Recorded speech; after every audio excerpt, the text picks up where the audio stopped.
Oh, there's a glare in this. Hello again. Well, it's a nighttime recording. I guess I'm going to have to get a ring light. But this is day number 5 of 33 of my video challenge. And even though it's late and not my ideal recording time, I am sticking with my plan. So, sorry. When I got to New York, everything blew up.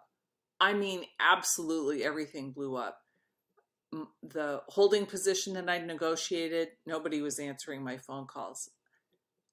I'll say some more about all of that.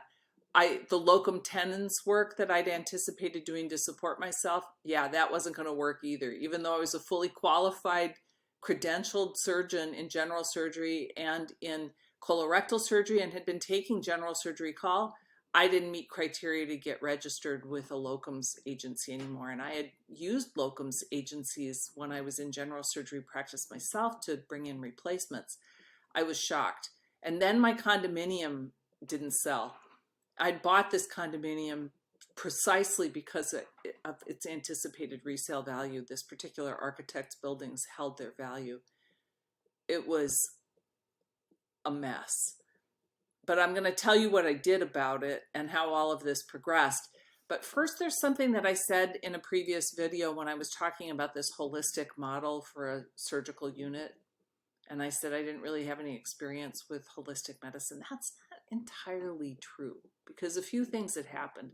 So I want to say something about that, and I want to say something about a long walk in the next video before I get back to New York and the hot mess. But what happened was in about 2012, so maybe a year before the rupture, and 2 years then before I left my academic job, suddenly food stopped looking real. It was very strange. Now, some of this is right because at least in the hospital cafeteria, I mean, even the salad bar looked kind of dead. I don't even know how to explain that. It just stopped looking good, and I felt like I didn't know what to eat. Really.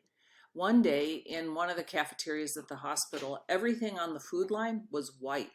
So you were allowed to get, there was some roast chicken, I remember that, and they basically gave you half a chicken. And that was too much food. I was already fat. I didn't need to eat 2 pieces of chicken. And she said, well, you're going to pay for it anyway. And I said, okay, I think I'd rather pay to eat the right amount of food than pay and get fat. And I didn't really have a way to cart that around and take that other piece of chicken home. And then my 2 side dishes, everything in that hot cart was white. And I asked, who determines the portion size? And she said, well, basically, a lot of the people who eat here complain that the portions aren't big enough. And I looked around the room and I thought about the people that we see in the hospital and even a lot of the people who work in the hospital. And most of us were pretty overweight, actually. So it was this other strange experience of the tail wagging the dog. And this started me, I mean, I shopped at Whole Foods and stuff. I bought good food and usually my refrigerator was stuffed and things went bad because I ended up not having time to make things because this was a feature of my life.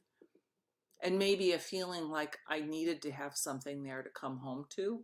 I don't know. It was all messed up. And finally, I found a book by this woman, and it seemed like a totally nuts book. In fact, I think it was called Crazy Sexy Diet.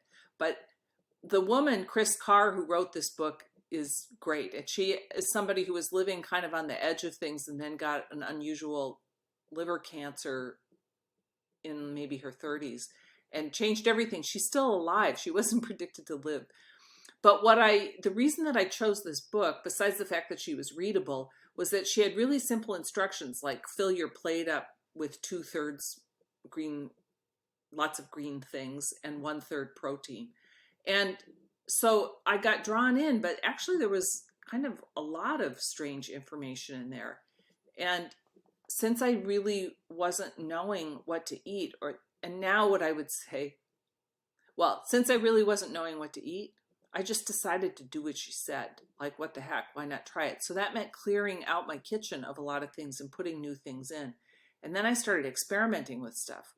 I tried a juice cleanse. That was sort of a big thing. I didn't really feel anything from that. I tried a lot of different things. I started bringing more food to work, and I started shopping more. Well, some things you had to get like at the co-op. So while I was there, the other thing that was happening, kind of coincident with this, was I was starting to have more menopausal symptoms. I didn't feel very good about that either, because to me it just seemed like a generally embarrassing condition that meant that I was becoming more unattractive, and also calling on me to reconcile with the fact that I hadn't had kids, and that wasn't really my intention. I really intended to have kids.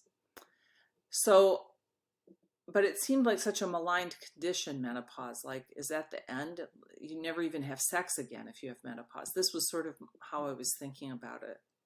And if you were interested in sex after menopause, people didn't say very nice things about you. But the other thing that started to happen to me was that a lot of what I felt required to do, particularly as a woman in surgery, was to mask anything that might be kind of a feminine issue, a woman's issue in my work, because it would be used against me. So I could change out of scrubs into stockings, heels, and a dress and be in the hall waiting for the men by the time they got out of the locker room so that we could go to do rounds and things. Because if anybody ever had to wait for the woman, that would also be sort of a joke. So suddenly things were happening in my body that were not, I couldn't hide them. I mean, I remember doing a colonoscopy one day and I had a hot flash and my glasses steamed up. My glasses actually steamed up. I couldn't see. And I asked the nurse who was assisting to take my glasses off, and she kind of gave me this knowing smile. It said something to me about it afterwards, what she had done. I didn't want to take medication.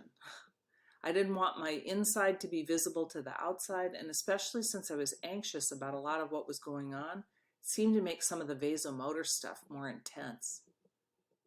Well, anyway, at the co-op, I also saw one day a book written by a woman who became my doctor and then a friend, Rose Kumar, about reclaiming the power of menopause.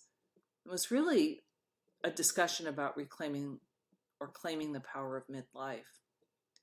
I didn't know what I was going to do with any of this. I just knew that I needed a more powerful way to look at what was happening in my body and in my life. And in retrospect, what I'd say about that whole food thing was that I didn't feel nourished in my life in general, and it kind of got expressed through food. But food wasn't the only thing. I mean, there was almost nothing in my life that it felt really sustaining to me. And that's some of what made me start to think about, in a more concrete way, what sustains us. So this turned into another 8-minute instead of a 5-minute video.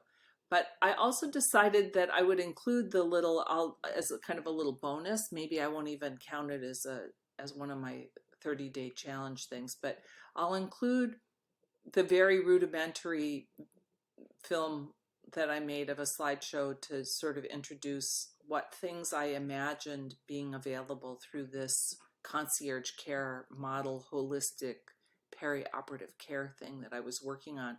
And you'll see there's actually quite a lot of detail, especially for somebody who really didn't know about some of the things that were happening in the world with this stuff, like, you know, why drink green juice? And I really, in some ways, got my yoga practice launched during this time too, through a retreat that a friend took me to in Tulum in Mexico. Anyway, that's another story. But so I felt like it was good to come clean, that there was some thinking about holistic practices, because I was lost myself and I was just looking for other things. There was nothing that medicine was going to really offer me for what I had, or at least what it had to offer for menopause. I didn't really think I wanted to take any of that. So I'll see you in tomorrow's video.